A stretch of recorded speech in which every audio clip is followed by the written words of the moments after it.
It's super important that you get warm-ups done before you work out and before you ride to protect yourself from injury, prime yourself for movements, and be more mobile so that then you can perform better on and off the bike. So we've put together lots of warm-ups, mix and match them depending on your need. So just make sure that you're doing things that you feel addressing tight areas or areas that need more warming up than others.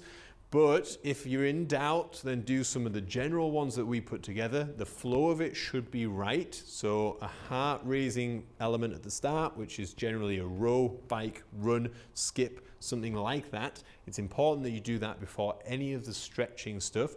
We'll do a general stretch, opening, and then specifics for that particular workout. So if in doubt, follow that heart raiser, end range movement, and then specifics. So if it was squats, you would do specifically those types of squats at lighter weights, increasing to your working sets.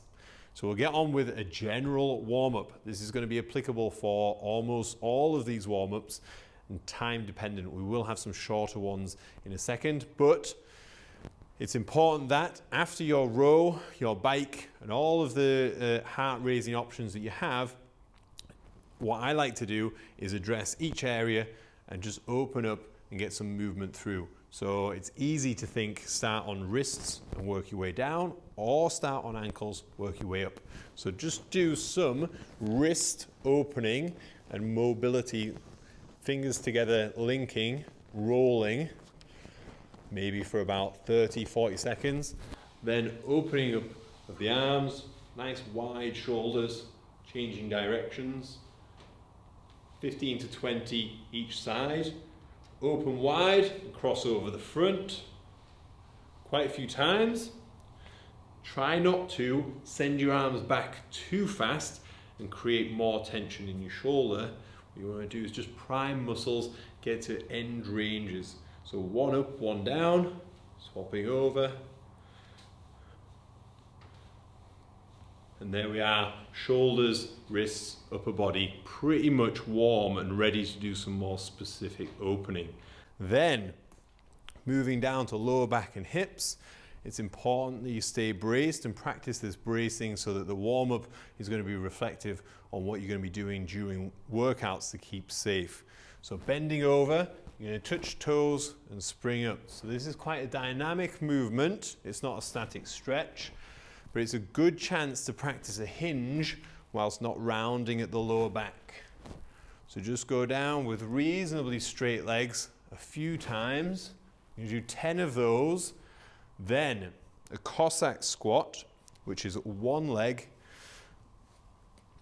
planted, knee over the toe, going down to the bottom, having a stretch through the groin and swapping sides. So we're getting more dynamic on these movements, getting you primed. And what we got next? So that's working on some hips. The midline, it's important that you get some twists. So once you've done the touch the toes and you've learnt and practiced the brace through the hip, practice that one more time, clenching down, hands over the front, and you're going to try and keep your hips aligned whilst you reach around the back and do a twist, both sides. Start nice and steady, very purposeful movement, and then you can put a little bit more spring in just to reach around the back. And that should be hips, midline, reasonably ready. Once you've done that, then we can move on to other things, which we'll add in at the end of this priming video. So watch this one and then move on, and you've got 3 options from here.